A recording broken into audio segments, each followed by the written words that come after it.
దిక్కుమాలిన పాశ్చాత్య ఆచారాలన్నీ భారతదేశంలో కూడా తగలబట్టి సంవత్సరానికి 13 వర్షాలు పడుతూ ఉన్నాయి.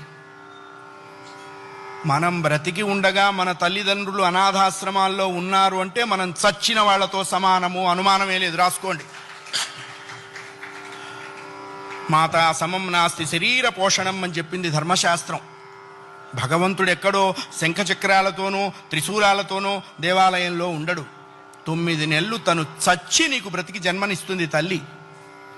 దేవాలయానికి వెళ్ళినప్పుడు దేవుడు కనపట్టలేదు నాన్న అని మనం ఏడిస్తే ఆ తండ్రి వారి భుజాల మీద మనల్ని కూర్చోబెట్టి దేవుణ్ణి చూపిస్తాడు. అప్పుడు మనకి తెలుస్తావు మనం కూర్చున్నదే భగవంతుడి భుజాల మీద అని. తల్లిదండ్రులకి గుళ్ళు కట్టించక్కర్లేదు. కట్టించిన గుళ్ళ ముందు వాళ్ళని కూర్చోబెట్టకుండా ఉంటే చాలు. అది నేర్చుకోవాలి. మనం బ్రతికుండగా వాళ్ళ అనాథాశ్రమాల్లో ఉండటం ఏంటండి? ఇంకంతకంటే పాపం ఏదైనా ఉందా? కాశీలో యజ్ఞం చేస్తే వస్తుందా?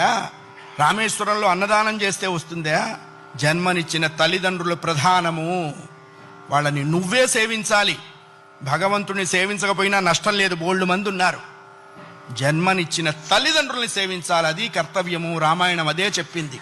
అయ్యా, ఆ అభిప్రాయం లేనివాడు పశువు అనకూడదన్నారండి. పశువులు పోటీకి వచ్చినాయి, మమ్మల్ని ఆ వాడితో పోలుస్తావా అని. అంతకంటే నీచుడు.